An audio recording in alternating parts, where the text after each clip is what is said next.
And we will kick things off with our last game.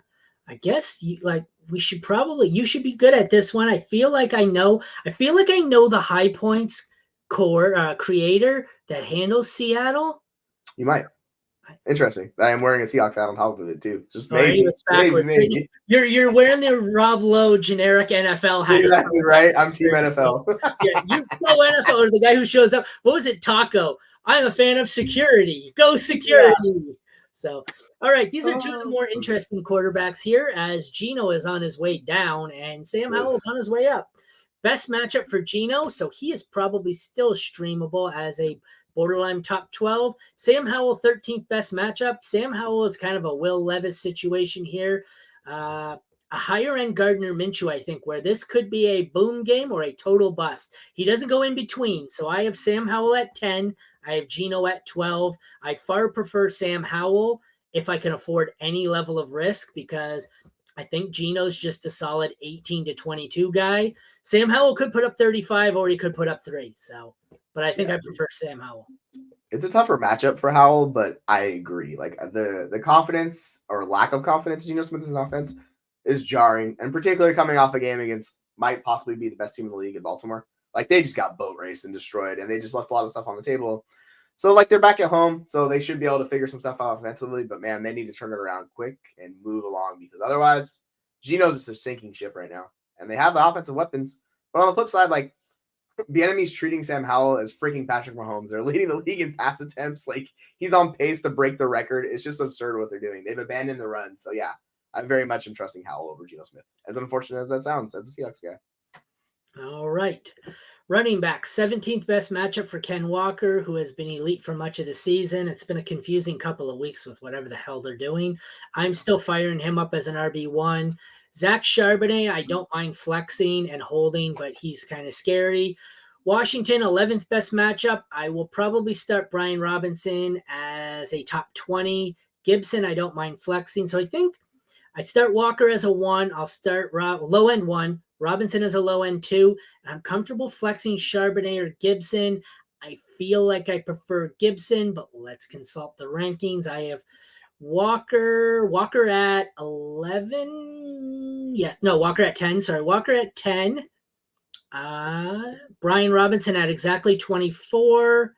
And then I have Charbonnet and Gibson back to back at 33 and 34 with Gibson one higher. What are your thoughts? Yeah, it's been weird. I wouldn't worry about too much into how they're using Charbonnet. They're just involving him more. So I think it's more he's capping Walker's ceiling than anything else. Like that's kind of what we're seeing now, where he's playing a role. He's going to be involved. They like him. He's obviously not going to take the job. Like Walker's too good for running back, but he caps him. So moving forward, Walker's going to be like a solid RB2 for me until we see how it shakes out. Because even in the early part of the game when it wasn't a blowout, Charbonnet was still getting on the field and seeing work. And on the flip side, like I just trust Gibson a lot more because I expect the Commanders to be losing this game. And obviously, as a Seahawks fan and like those games, you should never expect that. But like this is the game script I'm seeing, and he's going to see passing volume.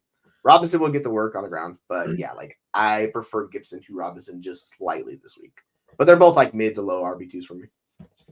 Wide receivers, good matchups for both. Third best for the Seahawks, ninth best for the Commanders. Firing up DK, firing up McLaurin, probably as top 15s.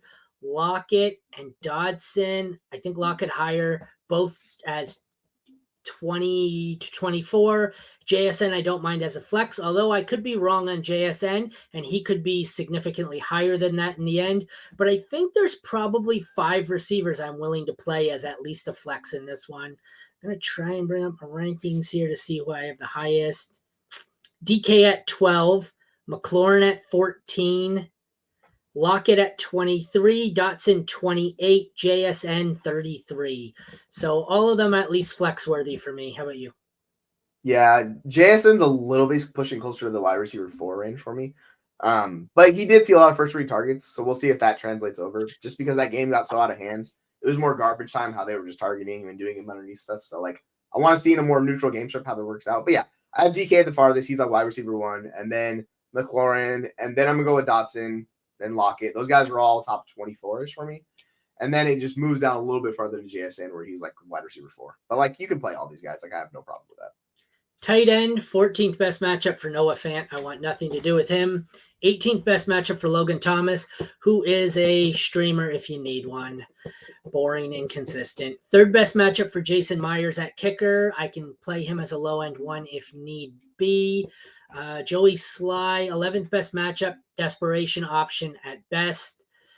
I guess I should say better than that. He's a play. If you have him, if you need him, he's not a bad stream. DSTs, third best matchup for the Seahawks.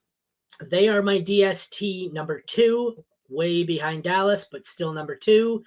Washington is the 21st best matchup. I'd like to avoid them. Seattle's got a pretty potent offense, but so I play the Seahawks, and I don't want to play the Commanders. What do you think?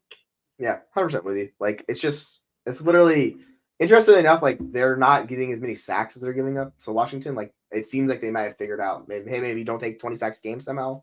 So, like, I think maybe Seattle might not hit home exactly that way. But, yeah, it's basically sacks, turnovers. You force that. You get an early lead on them. You force it to work that way. And then, yeah, I just don't trust the Washington defense and the lack of defensive line they have now there. So, yeah, they're much lower in the rankings. And, yeah, you can flex Logan Thomas. Lack of defensive line. Yeah, they got nothing. Defensive line. There is no defensive line. They got bodies. That's it. It's just ugly. So it should be a good game for Walker. It's those sleds they have that are shaped like players that they push in fucking you just move them around. Yeah, exactly. I don't think anybody can name their starting defensive line at this point. Like, nobody knows who those guys are. They traded Sweat and Young. Yep. And then it's like bodies. It's just I'm out. I'm out. I got no one.